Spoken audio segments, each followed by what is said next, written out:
In a world where we have everything and it's still not enough, we're often left wondering, is this really it? Deep inside, you know there's more to life. You're ready to leave behind the old push your way through and claim the deeper, more meaningful life that's calling you.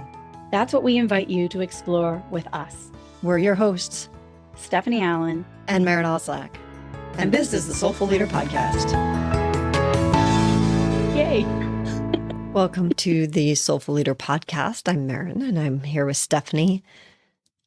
And have you ever had one of those moments where you've worked through something in your life, a way that you are with people, and you step backwards in time because you've stepped back into a relationship, say, for example? Here's an example of what I'm talking about. It's like you go home for the holidays and suddenly you become who you were when you were a teenager or when you were in your 20s, and you're like going through all the same drama and you're like, this isn't me. I know how to not be this person. And yet, because of whatever, all of the situation and the way that maybe it's going back to your old house, you just become that person again. And you kind of look at yourself like, why are you embroiled in this drama? That's not you. Yeah, like you run a company. You like help other people with their lives or with their health, and here you go back into your family's home and you're a hot mess. Yeah. Like what happens? And how do you recover from that? How do you transcend it? Without making, I know myself, like I've had those situations. It's like, I'm either going to beat them up and yell at them for not seeing me for who I am. Right.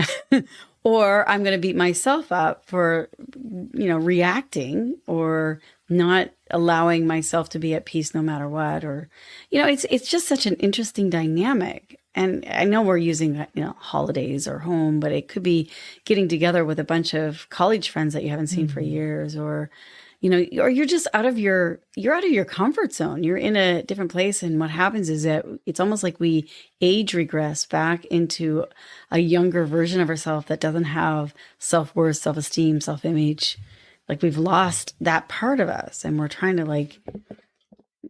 how do I get that me back? That, what's happening to me? Yeah. I know for myself, I just recently, so for the listeners who haven't been with us for a while, I have a ballroom dance studio, and I have been a dancer, ballroom dancer, swing dancer, country dancer for the last 30 years. And in 2022, I closed the studio. And since 2020, Stephanie and I have been working together and really building this. And just recently, I went back into the dance community. And I was a leader there, top level professional.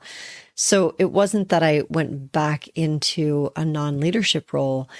What happened was I wanted to consciously go back into my role in that world with awareness. Instead of what we were just talking about, instead of finding myself, well, here's the way that I've always been in with these people, with this community, in this situation, so that's who I'll be.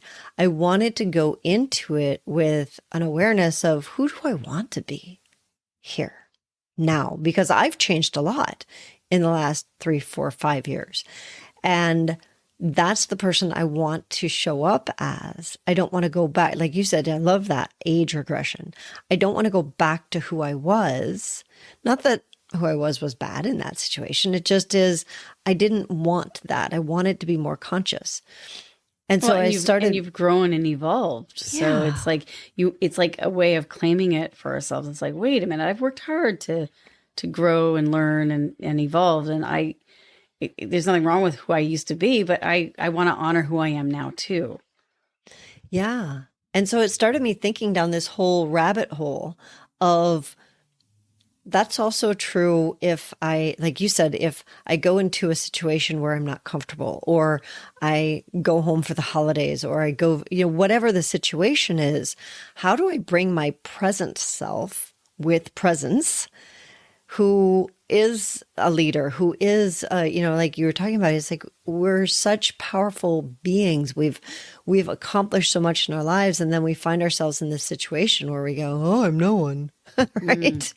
So I'm curious, how did it go? Like going back into the dance world after, 4 years of being away from it. What did you notice about yourself? What did you recognize within that?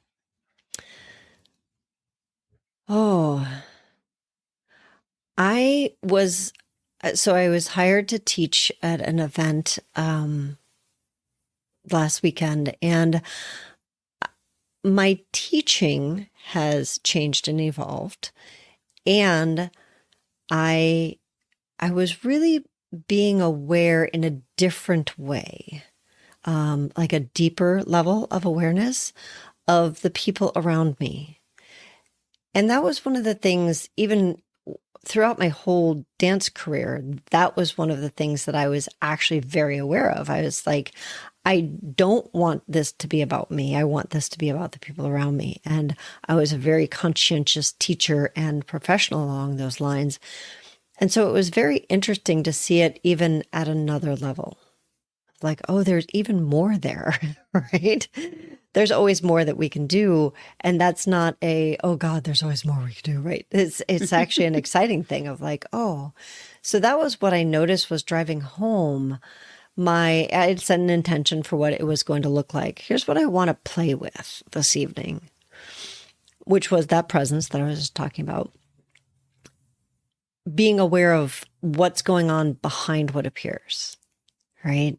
So For other people. You were like witnessing, like almost like witnessing yourself from a deeper level. Yeah.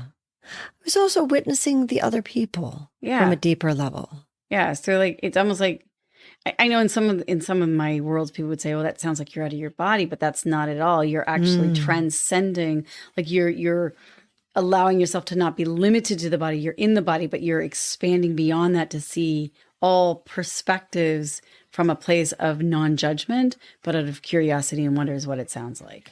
Oh, that's a great way to explain it. Thank you for putting words to what I couldn't. Exactly. And so when I was driving home, I recognized there were some places that I was able to do that. And there were others, it's like, oh, I didn't see that while I was there.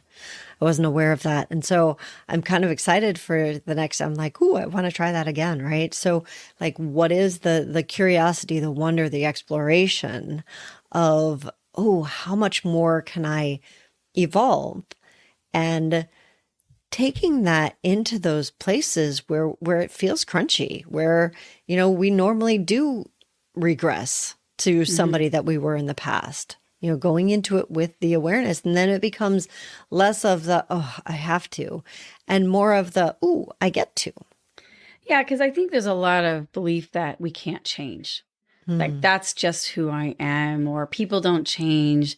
If they're always an ass, they're always going to be an ass, kind of thing, which is really quite very limiting, actually. But it's like, we do that to ourselves, is I guess what I'm saying, is that it's like, oh, it's too hard. And sometimes I'll find myself regressing into some things like that. And one of the things that I like to use is like, oh, that was the old me. It's kind of like in a movie, if you were filming a movie, you'd say, take one, take two. Like, okay, let's do a retake. Yeah. Can we do a redo? And to be able to create enough space within yourself to catch it before it's like full on the end of the scene, like to catch yourself mid scene, and go, oh, wait, that's the old me. And just to take a moment for yourself and go, how do I want to be in this moment? What needs to happen, or who do I need to really presence right now? Because I'm feeling that old Stephanie coming up, that's 14, that wants to just like fight with her mother and be right and find her space and her place. And it's like, wait a minute, what does that 14-year-old need right now? Sometimes I'll do that. I'm like, that's the old me. That's the 14-year-old me. That's the old me. What does she need right now? And as if Why I'm is she coming up right now? Why is she coming up right now? Because she's obviously, a little bit triggered or a lot triggered sometimes.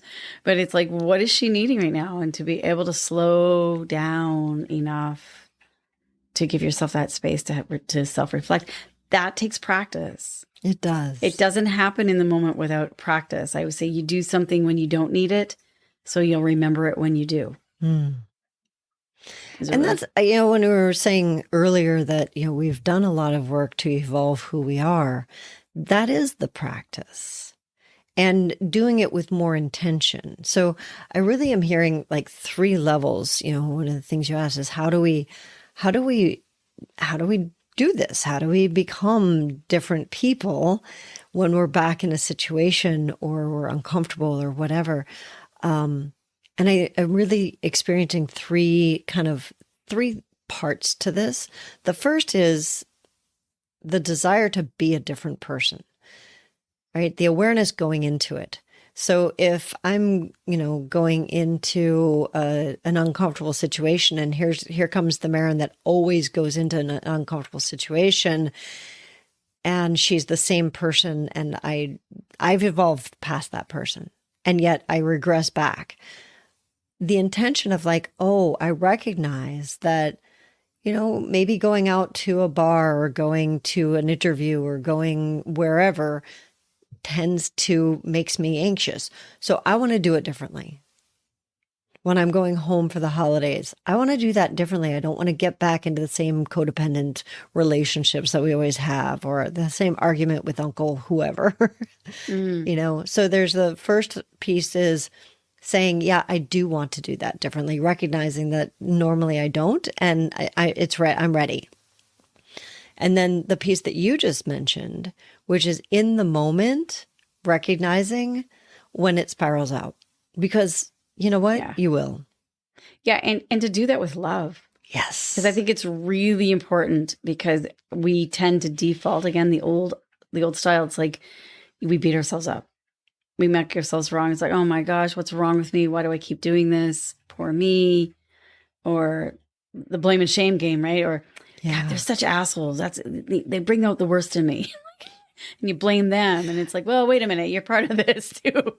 So yeah, to really be loving and kind with all things, because choosing something new doesn't mean where you're at is wrong or bad. It's just that we are meant to actually evolve and grow and hopefully become better and better. And that's because that's part of our journey here as beings, as human beings, is that relationship to ourselves, relationship to others, that it's meant to grow and shift and change towards the better. Hopefully at the end of our life, we can look back and say, oh my gosh, I made a difference. Oh my gosh, my life had meaning.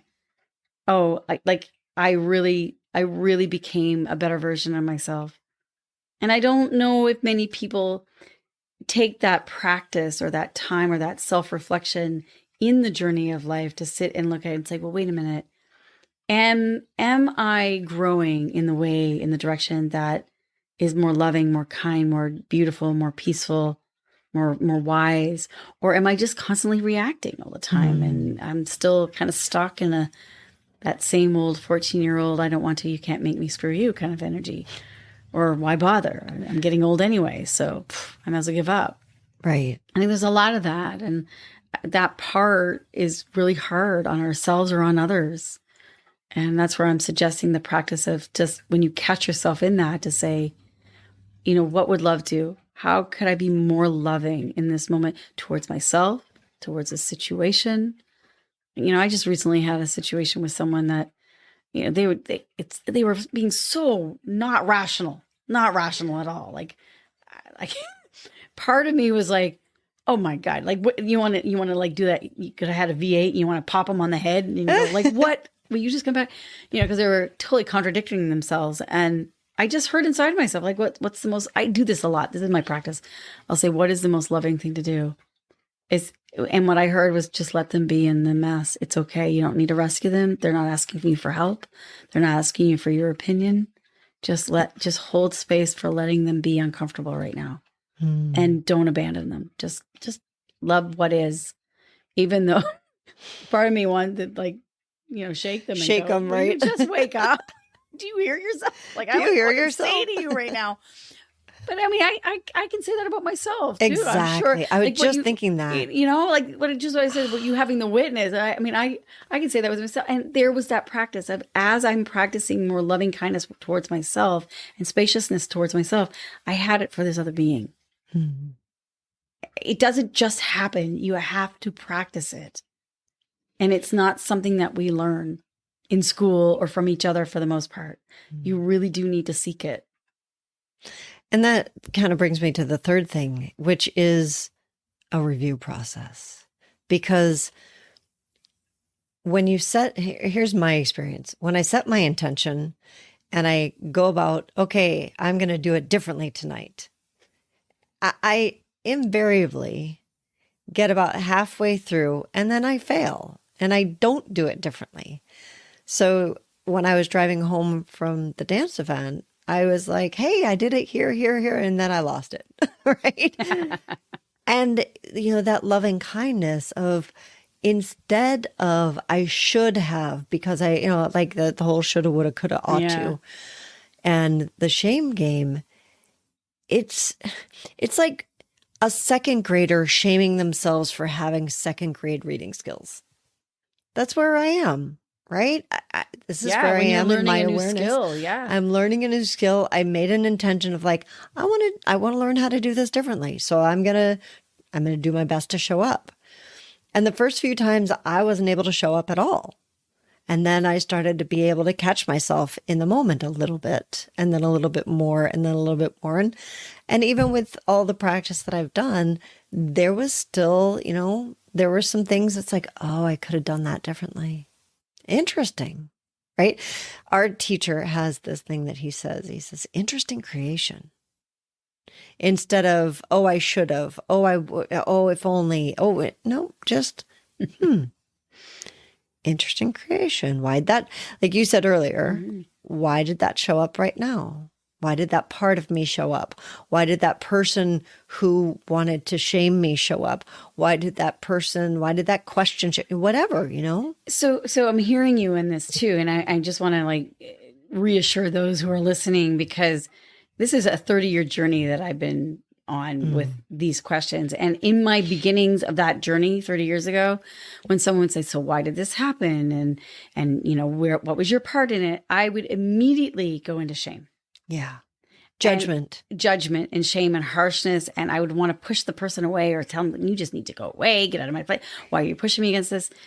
Because I didn't know how to do the inquiry with loving kindness. Yeah. Like, I didn't know how to do that. We are such a society of fix it now, and we're impatient, and we just want, the quick $1 million, the lottery ticket, the instant healing. We just want it. And it takes practice. Doesn't mean that those things don't happen, but to really own it. And what I mean by that is to really nurture it and savor it and embody it. That takes a practice. How many people, get an instantaneous healing or a lotto ticket that they win money, and the next thing you know, it's gone, and then they beat themselves up even more, because we need to have that practice internally of building an awareness of like, okay, sometimes it's like when people meditate, I'll hear this all the time. Oh, I can't meditate. My mind is going all over the place. I'm like, yeah, that's why you need to meditate. That is meditation. The actual awareness that you have that your mind is going at is actually the meditation. Right. Oh, you thought meditation was this, like this incredible, like I was going to sit holiday down or and something, hit right? bliss in a moment, right? It's like, that's a fluke. Like, if that happens, fantastic. But very, very rarely does that happen. Often if it does, it's kind of like your addiction hook to keep you coming back to the meditation. Right. It's kind of like, life saying to you, yes, come back. Look at how great this is. Right. It's like, you got a taste of it. Now you got to work for it. Now you got to own it. Right. It's that same sort of thing. And so it's not about, and we talk about this in our rational world of achieving the goals and the dopamine hits, right? It's like we want the instant gratification, but we don't know how to work for it.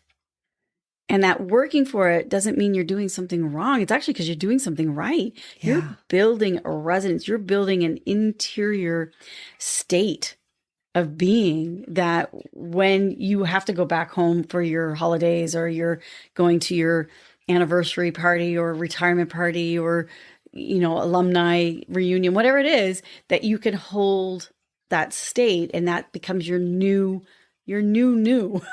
That's your new you, right? And you can hold it, and you're not, this is called resiliency.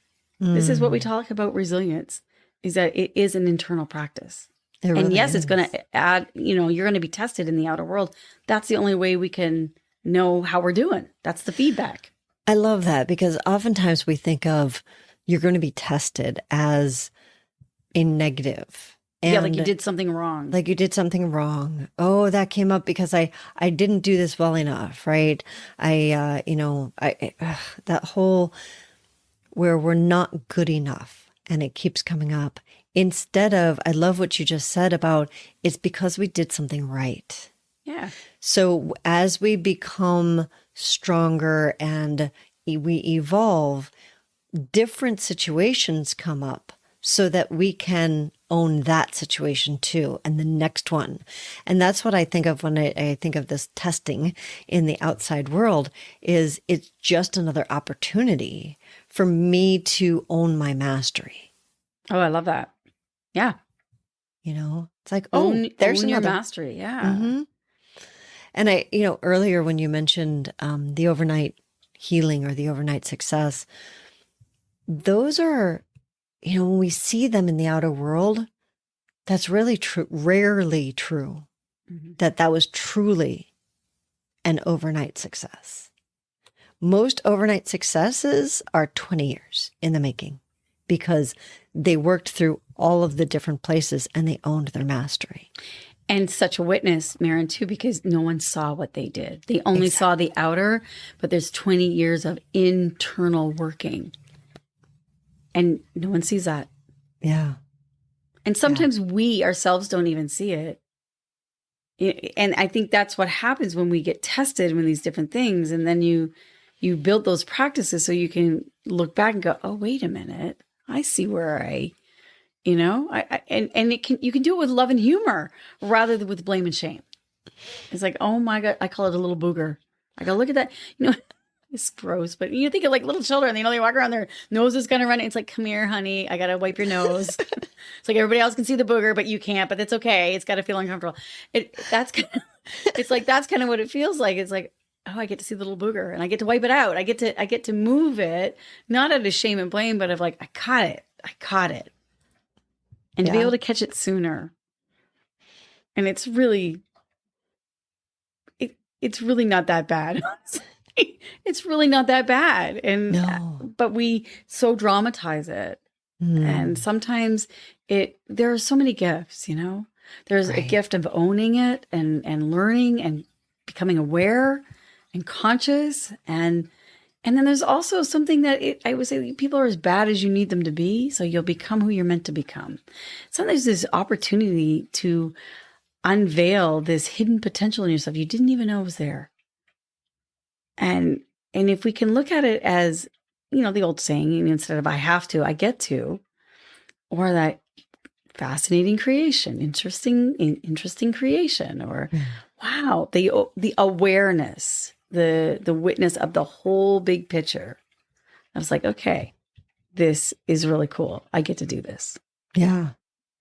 It is such a different way of living. And it's literally, you live in a different world than most of the people around you. And it really is. Sure. It's fascinating. And there's so much joy. And I guess that's the one thing that, I guess the takeaway, if you can do those 3 steps, the takeaway is that you end up living a life of curiosity and joy and like absolute. Well, it's playfulness. It's play. Yeah. It's play. It's not hardship. It's not easy, but it's not hardship.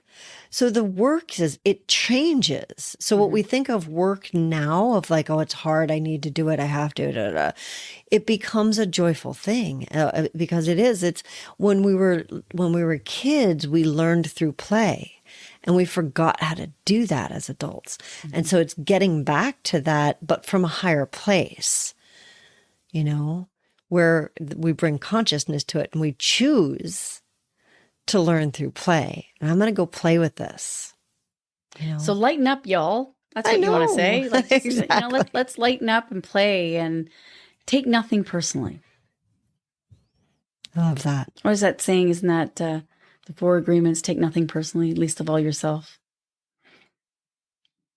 Fantastic. Well, thanks so much for diving into this with me, Stephanie. It's been very fun, and hopefully the rest of you enjoyed it. Remember, you can find us on the social media at Facebook and LinkedIn at The Soulful Leader, and you can find us, our podcast website is The Soulful Leader Podcast, and our business website is tslp.life. That stands for the Soulful Leader Project.life. And we would love to hear from you. We would love to work with you. So if you're feeling like you want to reach out to us, please do. We'd love to have you. We'll see you all next week on the Soulful Leader Podcast.